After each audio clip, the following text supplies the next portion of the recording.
Hey, what's up guys? This is Anthony from Anthony's Customs, and for this review, we are finally looking at the SH Figuarts Dragon & Ball Z Burter and GULDO, but I'm not going to count that because GULDO's not a real figure. He's just an accessory, or I guess I should say he's not a real action figure.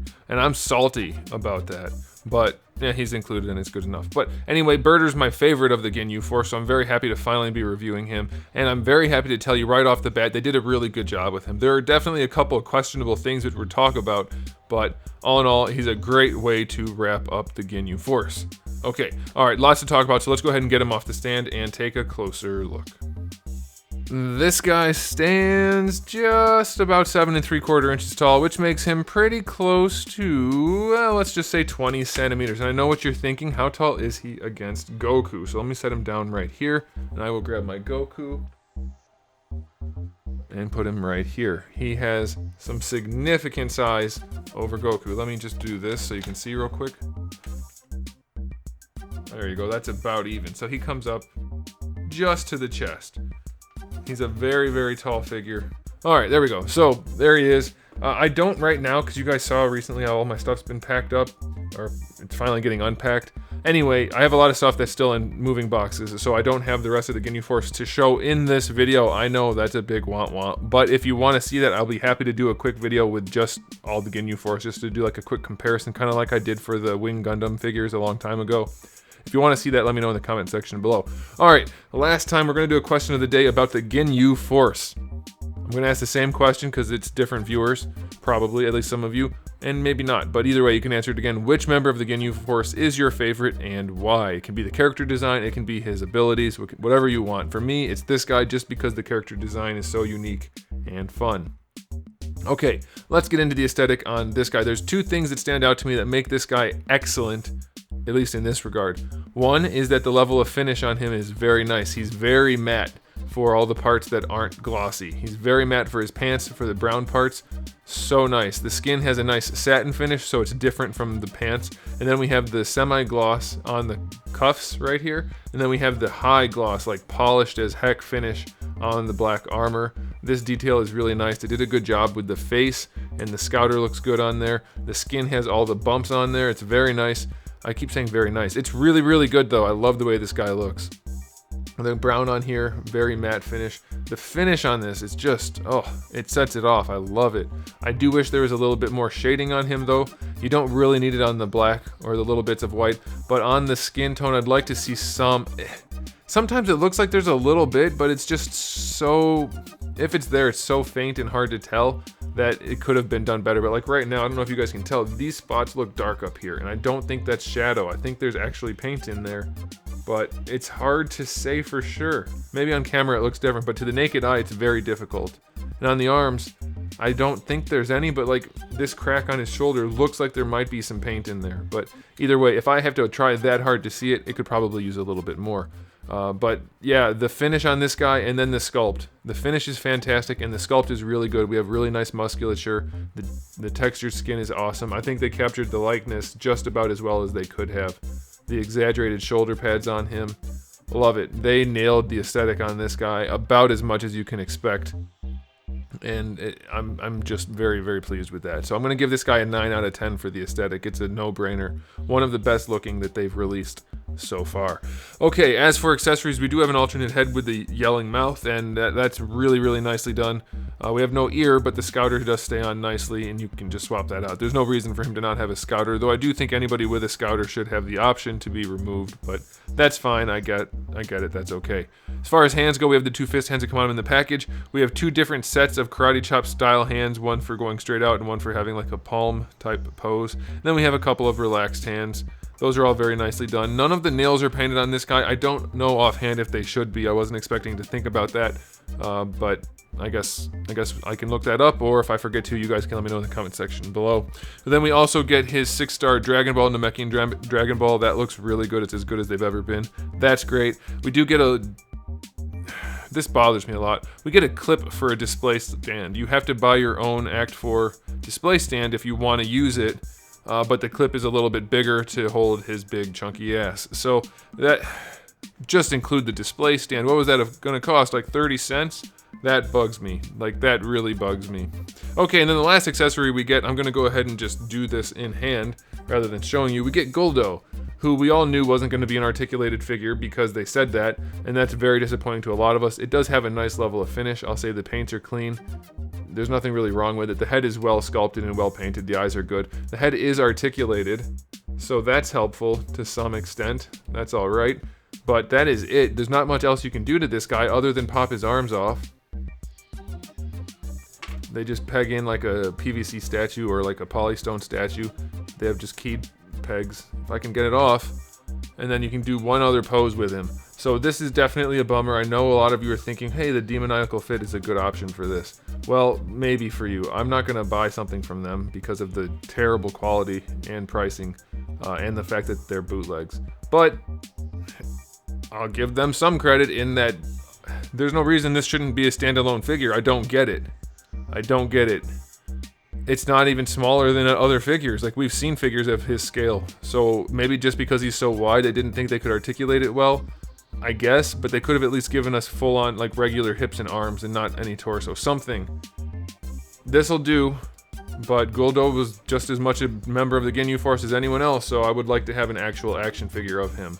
But this will do, I guess, on a shelf, and that's fine. But it is disappointing. So, if you count him as an accessory, then accessories are 10 out of 10. If you don't, then 9 out of 10 is still a good batch of accessories. Yeah. Well, I'm going to go 8 out of 10 because there's not all that many and we didn't get the display stand. So that's a little bit of a bummer. Okay, that's enough. Let's go ahead and talk about the articulation. Weird thing going on in the head. We have a ball peg up there, which is fine. But then we have a hinge. And I don't understand why there's a hinge there instead of another ball peg. The ball peg would have done the same thing. I mean, if you do it properly, a ball peg works just fine. I don't know why there's a hinge. That does do some limiting. That's not a great way of wording that, but that limits it. Instead of being able to lean at all to the side, it just goes forward and back, which it does do well. Like, forward is good enough, and back is really good, so that's fine, but it does not have the side-to-side leaning on there. You can lean on the ball itself, but that's it. So they could have had more range without changing anything other than that hinge. Very strange. The neck is on a ball peg, and it's one of the better ones that they've done. There's not huge gapping in there, and it does have decent enough range. So that's good. I'll take that. That's a decent enough setup. Now this bugs me a lot, because wasn't it Raycoom? I think it was Raycoom who had the hinge in here, the extra hinge for the shoulder pad, and I was like, I don't know what that's for, and then I figured out in the review, oh, it actually works. You can kind of slip joint the shoulder pad out of the way so you can bring the arm forward. Well, this guy doesn't have it. It just has to go up. So that slip joint would have been really helpful on him because his shoulder pad's already a little bit higher, and it would have gotten out of the way of the arm much better than it does now. So that bothers me that they did it and then didn't. I think that was him. I think it was Raycoom. Anyway, the shoulder pads just have the single hinge, which definitely makes them get in the way a whole bunch, and posing is more difficult as a result. The butterfly joint is just your standard hinge joint. No more of the going up or down. There's no ball in here. You can see the hinge right there. So that's a step backwards as well. We do get a big ball for the shoulder to connect to the butterfly, which does afford some extra range. That's cool. The shoulder itself works perfectly. That's good. Like, most of it's really good, but it's just weird that they are going backwards and doing weird things. Of course it's weird that they're doing weird things. Bicep swivel is fine. Double jointed elbow is one of the best we've seen ever. They nailed it. It works really well. It's not ugly other than that one little gap right there, so that's good. Now here's another thing they did that was weird. It's a weird thing they did. The hands, they're really hard to swap out, but they're on fixed ball pegs with tiny balls and big pegs. So you get limited range out of this for no apparent reason. It could have at least been a double ball peg. I don't understand why they did that. They almost never do this. I think Broly had them, but even then it was a better design than this. I don't know. I don't know why they would do that. It doesn't seem like it makes any sense to me. A ball peg's fine, but it needs to be much bigger, and a double ball peg would have been just as good. So you do get some range out of them, but just barely, because that ball isn't big enough to afford it. So that kind of sucks. Not a huge deal, of course, but it is worth mentioning. For the torso, let's see what we have going on here. Oh, when you lean him back, it doesn't go that far. I was expecting a little bit more range. Goes far enough, like that's fine. He leans back. Let's see how he leans forward. Do we have a hinge in there? Yeah, we have the hinge ball peg combo. It doesn't lean forward as much as I would like, but it does go pretty far, and there's no gapping, so I'll take it. That's all right. And then side to side works really well, like exceptionally well. You get a little bit of gapping in there, but that's fine. That's acceptable. So really good side to side. As far as rotation goes, you're not really getting anything out of that. He's too ovular. You get that on the waist. That's fine. It is at a little bit of an angle typically. I found that as I pose him, I end up leaning this forward just a little bit. So that's me, but it does rotate there, and you do get to rock him forward and back, and a little bit of side to side going on. Not a ton, but it'll do. For the hips, you get them all the way out to the side. It's not the best looking situation though. I don't know what they're doing.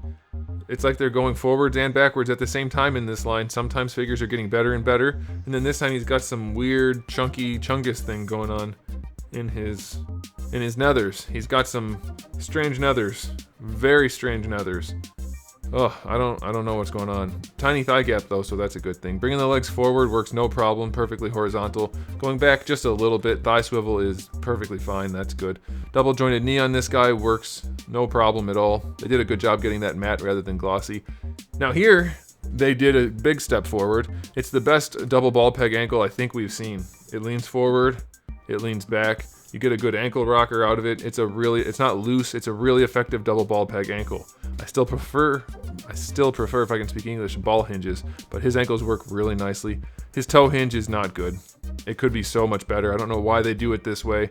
So like, it's easy to fix this. It doesn't cost anything. People ask me all the time, how could you fix it if it doesn't cost anything? Well, when you're designing it, instead of having this go straight down to the bottom, you just do the same thing at the top so that it's a semicircle, a half circle in the part of the foot, and then this is the opposite, so that it's rounded all the way through. And then when you rotate it, you don't have a big triangular piece sticking down. It's just rounded right down into the bottom of the foot. It would work perfectly. It would look so much better. It wouldn't be any more functional, but it would look better. And it would be somewhat more functional so that you don't have this sticking down. But they are too loose to use most of the time anyway. So ultimately, his articulation is definitely good enough, but some things could be way better, and there's really no good reason for why they're not. See, look, I leaned him forward again. Just a little bit. I tilt this forward. I don't know. It gives him a better look, I think. Anyway, his articulation's fine. I'll give it 7 out of 10. There's some good stuff in here. The ankles are great. Torso's good enough. Hips are weird because they get ugly. Shoulder pads could be better. Neck could be better. Yeah, it's not the best articulated figure we've seen from them, especially since like his neck and head situation is very similar to Super Boo. And Super Boo's was great, and his is so much more limited for no apparent reason. I don't get that at all. And his hips, why does he have the chungus chunks down here? That shouldn't be a thing. So yeah, it could be better. 7 out of 10 for articulation. Time for the final verdict on this guy.